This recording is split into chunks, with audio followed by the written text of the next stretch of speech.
ఫిబ్రవరి 28న లలితా మాతాజీ గారి ఆధ్వర్యంలో మీ చేతులతో శ్రీచక్రార్చన దత్త కళ్యాణం చేసుకునే అద్భుత అవకాశం సంప్రదించండి.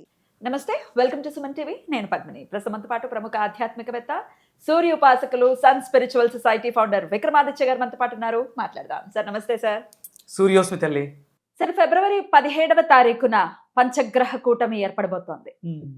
అయితే లేని సూర్యగ్రహణం డైరెక్ట్ కలో కనిపిస్తాం, మనకు లేదు కదా. అది మనకు వినిపిస్తుంది కదా. వినిపిస్తుందా? Okay, right. సూర్యగ్రహణం మరి గ్రహణం ఎక్కడ ఏర్పడినా గ్రహణమే, ఇటువంటి ఏదో ఫార్ములాస్ చెప్తూ ఉన్నారు. బట్ మీ అనాలిసిస్ ఏంటో చెప్పండి. పంచగ్రహ కూటమితో జరగబోతుంది కుంభరాశిలో. ఎటువంటి ఇంపాక్ట్ ని చూపిస్తుంది? ద్వాదశ రాశుల వాళ్ళకి ఏమైనా అంటే ఎవరెవరికైనా ఏమైనా ఇబ్బంది ఉండే పరిస్థితి ఉంటుందా? బాగుండేది ఎవరికి? ఇవన్నీ ఒక్కసారి డెఫినెట్గా. అంటే ఇప్పుడు ఆ గ్రహ కూటమి ఏదైతే ఉందో దానివల్ల ఇప్పుడు మనం రాజకీయ కూటమి జరిగింది. దానివల్ల ఏం జరిగింది? ఇప్పుడు ప్రస్తుతం అయితే రాజ్యాన్ని నడిపిస్తూ ఉన్నారు. ఒక్కొక్కసారి వికటించవచ్చు. దానివల్ల అంటే కొంతమందికి ఇది నెగిటివ్ ఎఫెక్ట్. ఇప్పుడు మేషం వాళ్ళకి తీసుకుంటే అది లాభంలో జరుగుతుంది, వృషభం వాళ్ళకి తీసుకుంటే దశమంలో జరుగుతుంది, మిథునం వాళ్ళకి తీసుకుంటే భాగ్యంలో, కర్కాటకం వాళ్ళకి తీసుకుంటే అష్టమంలో జరుగుతుంది, సింహం వాళ్ళకి తీసుకుంటే సప్తమంలో జరుగుతుంది, కన్యా వాళ్ళకి తీసుకుంటే షష్టమంలో జరుగుతుంది, తులా వాళ్ళకి తీసుకుంటే పంచమంలో జరుగుతుంది, వృశ్చికం వాళ్ళకి తీసుకుంటే చతుర్థంలో జరుగుతుంది, ధనుసు వాళ్ళకి తీసుకుంటే తృతీయంలో జరుగుతుంది, మకరం వాళ్ళకి తీసుకుంటే ద్వితీయంలో జరుగుతుంది, వాళ్ళ లగ్నం మీద జరుగుతుంది, మీనం వాళ్ళకి తీసుకుంటే 12వ స్థానం వ్యయం. ఇప్పుడు ఇక్కడ మనం లగ్నము ద్వితీయ స్థానం. లగ్నం అనగానే శరీరం. అంటే కుంభరాశిలో ఇవి జరిగినప్పుడు అక్కడ ఉన్నటువంటి ఆ కాంబినేషన్ ఏముంది?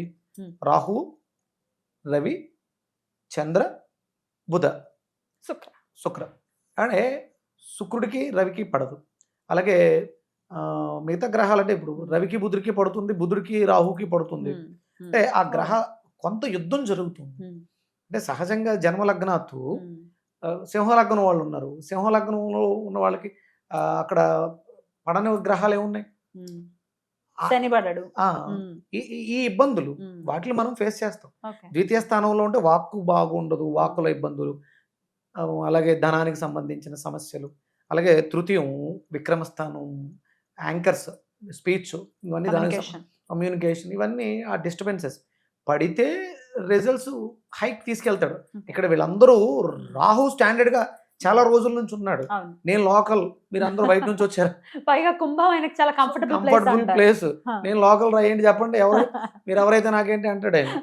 అందుకని వ్యసనాలు, ఈ మాయలు, ఇప్పుడు చూడండి అన్ఎక్స్పెక్టెడ్ రేట్లు హై. ఇప్పుడు మొన్నటిదాకా చూడండి మేము అంటే ఆస్ట్రాలజీ చెప్పిన వాళ్ళు రేట్లు పెరుగుతాయని చెప్పి పెరుగుతాయి స్టాండర్డ్ అవుతాయని చెప్పారా?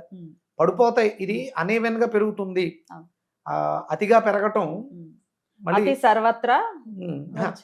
సర్వత్రా వర్జ్యత. ఎక్కడైనా సరే అంటే విరుగుట కొరకే. అంటే సహజంగా స్థిమితంగా ప్రకృతి సహజంగా న్యాచురల్ గా పెరిగింది అనుకో, ఆ పతనం అనేది అంత డ్రాస్టింగ్ ఉండదు. ఇప్పుడు ఒకేసారి హైగా ఏది పెరిగినా దాని ప్రభావం ₹1,00,000 పడిపోయింది సిల్వర్. అంత దారుణంగా లక్షలు ఇన్వెస్ట్ చేసి చాలా ఇబ్బంది పడిపోయారు. ఈ మాయలు జరుగుతూ ఉంటాయి అక్కడ జరిగేటువంటి ఈ గ్రహ కూటమి వల్ల. నేను కూడా మొన్న ఎప్పుడో కొందాం, పెద్ద పెద్ద కుందులు అవి కొందాం, ఈవెంట్లు అవి చేస్తున్నాం కదా, సూర్యుడికి సంబంధించిన చేద్దాం అనుకున్నప్పుడు వెళ్ళినప్పుడు, ఎందుకు సార్ ఇదేదో ఆర్టిఫిషియల్ డెవలప్మెంట్ లా ఉంది, ఇది ఒక పెద్ద గేమ్ లా అనిపిస్తుంది. గేమే, దేశాలు ఆడుతున్నటువంటి, అంటే గేమ్ అంటే టైట్ చేసేసాయి, కావాలని డిమాండ్ ని సృష్టించి ప్రొడక్ట్ కాస్ట్ ని పెంచేశారు, అంతే, అంతమించి ఏం కాదు. ఇలాంటి మాయలు జరుగుతూ ఉంటాయి. ఇప్పుడు దీని అడ్వాంటేజ్ గా తీసుకుని గ్రహణం మనది కాదు, మనం విన్నాం, అది మనకి సంబంధం లేదు, సరే ఉంది విన్నాం. గ్రహణం అనే వాటిలో ప్రకృతిలో ఉన్నటువంటి ఒక శక్తి అద్వితీయంగా ఉంటుంది. దానికి సాధన కోసం తప్ప భయపడడం కోసం కాదు. సూర్యగ్రహణం పగలు ఉంటుంది, మనం జాగ్రత్తగా, అంటే అవసరం లేకపోయినప్పుడు ఇంట్లో ఉండడం మంచిది బయటకు వెళ్ళడం కన్నా. ఆ సమయంలో ఏదైనా సాధన చేసుకోవడం మంచిది. అంతేగాని ఈ కంపల్సరీ ఇవి దానం చేయాలి, లేకపోతే ఈ పూజలు చేయాలి, అభిషేకాలు చేయాలి, ఇవన్నీ ఒట్టిదండక అవసరం లేదు. భారతీయులకైతే అసలు ఎప్పుడు కూడా నిజంగా మనకి గ్రహణం ఉన్నా అవి సాధనను పెంచుకోవడానికి ఉపయోగపడతాయి. సాధనలో ఏదన్నా మంత్రాన్ని సిద్ధింపజేసుకోవడానికి పనిచేస్తాయి, భయపెట్టడానికి కాదు. ఎప్పుడు కూడా గ్రహణాలు వచ్చిన, ఇప్పుడు ఆదివారం పుష్యమి, పుష్యార్క యోగం, గురు పుష్య యోగం వచ్చినప్పుడు మనలో ఉన్నటువంటి ఆధ్యాత్మిక చింతనను పెంచుకోవడానికి చాలా అద్భుతంగా ఉపయోగపడతాయి ఇవి. ఓకే. అంటే ఒరిజినల్గా ఏంటంటే దేవాలయాలు ప్రాంగణంలో అంటే అద్భుతమైనటువంటి దైవిక శక్తి ఉంటుంది. అంటే ఇప్పుడున్నటువంటి పరిస్థితులలో దేవాలయంలో పనిచేసే పూజారులు వాళ్ళు అనుష్ఠానం చేసుకోవాలి కాబట్టి దేవాలయాలు మూసేస్తారు. మామూలుగా అయితే ముయ్యక్కర్లా. ఆ సమయంలో మనం అక్కడ దేవాలయాల్లో ఉండి మనం సామూహికంగా చేసేటువంటి హోమాలు చేయాలి. ఆ సమయంలో కాస్త శక్తి మరింత శక్తి, అంటే సూర్యుడు బలహీన పడుతున్నాడని కదా, అప్పుడు అంటే జఠరాగ్ని తగ్గుతూ ఉంది మనలో. అప్పుడు ఏం చేయాలి, అగ్ని ప్రజ్వలితే మనకు వచ్చిన ఇబ్బంది లేదు. అందుకని ఎప్పుడు గ్రహణం జరిగినా ఆ గ్రహణంలో హోమాలు చేయాలి. ఆ హోమం చేయడం ద్వారా తగ్గుతున్నటువంటి శక్తిని మనం మళ్ళీ భర్తీ చేసుకోగలం. అందుకనే మనకి జపం చెప్తారు. ఏ గ్రహానికైతే చంద్రుడికి పడితే చంద్రుడి యొక్క బీజాక్షరాన్ని జపం చేయటం, చంద్రుడికి సంబంధించినటువంటి పార్వతీదేవికి అమ్మవారికి, అలాగే సూర్యుడికి సంబంధించి జరిగినప్పుడు సూర్యుడికి సంబంధించిన మంత్రాన్ని అనుష్ఠానం చేసి ఆ శక్తిని మనలో పెంచుకోవటం, మనం ఇచ్చేటువంటి అర్ఘ్యం ఆయన చుట్టూ ఉండేటువంటి దుష్ట శక్తుల నిర్మూలనకు ఉపయోగపడతాయంట. అందుకని మనం కంపల్సరీ అర్ఘ్య ప్రదానం చేయమంట. సరే మంచిదే, విన్నాం, చేసుకుందాం. మనకైతే దాని ప్రభావం ఏమి, చెడు ప్రభావం ఏమీ లేదు, అంతా మంచి ఉంది. ఎక్కడో జరుగుతుంది, అక్కడ కూడా మన వాళ్ళు ఉన్నారు కదా, కొంచెం జాగ్రత్తగా ఉండి బయట అయితే తిరగకుండా ఏదైనా జపం చేసుకోండి. ఇది రాహుతో కూడినటువంటి కూటమి కాబట్టి మాయలకు లో ఆడకండి.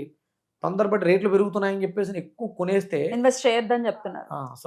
సమస్య లేదు. ఇవేమి స్టాండర్డ్ కాదు, నిదానంగా పెరిగేది ఎప్పుడు అది జరుగుతూనే ఉంటుంది. ఆర్టిఫిషియల్గా జరుగుతుంది. పెద్ద సంచలనమే వచ్చింది వెండి బంగారం విషయం. తొందరపడకండి, ఇన్వెస్ట్మెంట్ చేయకండి, ఇబ్బంది పడతారు. మనం మిగతావి చాలా ఉన్నాయి. అంటే మీలో అనుష్ఠాన బలం ఉన్నప్పుడు మిమ్మల్ని ఎవరు ఏమార్చలేరు, మోసం చేయలేరు. స్వామివారి ఆరాధనలో ఉన్న వాళ్ళకి ఇంకా ఈ గ్రహాలు ఏం చేయగలవు, అంతేనా? సర్వగ్రహాలు ఆయన ఆభరణాలుగా ఉంటాయి. అందుకని ఆ పరమేశ్వరుని, పరమాత్మని ఆరాధిద్దాం. చాలా మంది నేను చూశానమ్మా, నన్ను ఎవరో పిలిస్తే కూడా వెళ్ళా, దిమ్మరించేస్తారు అభిషేకాలు. ఏంటి అంటే ఇప్పుడు ఒక 10 లీటర్ల పాలు డేక్షాలతో పోసేస్తే ఆయన అనుగ్రహించడు. ఆ నమ్మకం చమకంతో అందులో అద్భుతమైనటువంటి మంత్రాలు, నమ్మకం చమకం. ఫస్ట్ ఆఫ్ ఆల్ అక్కడ స్వామి కూర్చొని ఉన్నారు, పిలిచారు, నువ్వు స్వామి మీద కూర్చొని ఉన్నారు, ఎంత సౌమ్యంగా ఉండాలి ఆయనతో. ఇప్పుడు 5th ఫ్లోర్ రోడ్ మన మీద నీళ్ళు వస్తే మనకి ఎలా ఉంటుంది? ఫస్ట్ ఆఫ్ ఆల్ పెయిన్ ఉంటుంది, తర్వాత ఎంత కోపం వస్తుంది. బాబు ప్రేమతో పోస్తున్నట్టు ఊరుకుంటాం మనం. మనకి అందుకనే పంచపాత్ర లేకపోతే కమండలం ఉంటది కదా, కమండలంలో దారి ఎంత ఉంటుంది వస్తుంది, అలా చెయ్యాలి. ఏదో ఆడంబరంగా నన్ను ఒకరు పిలిచే వెళ్ళా, లీటర్లు 35 లీటర్లు, 45 లీటర్లు, 55 లీటర్లు. ఇప్పుడు హేతువాదులు మీరు ఇంత పారబోస్తున్నారు, ఈ పారబోసేది అనాథలకు ఇస్తే నిజం అది 100%. ఆయన పళ్ళ రసాలు లీటర్లు పోసేయండి, పాలు లీటర్లు పోసేయండి, పెరుగు లీటర్లు పోసేయండి కాదు, ఒక చిన్న కప్పు పెరుగు, ఒక చిన్న కప్పు పాలు, ఒక కొంచెం చెరుకు రసం, గరిటెడైన చాలు, గంగిగోవు పాలు, అంతే.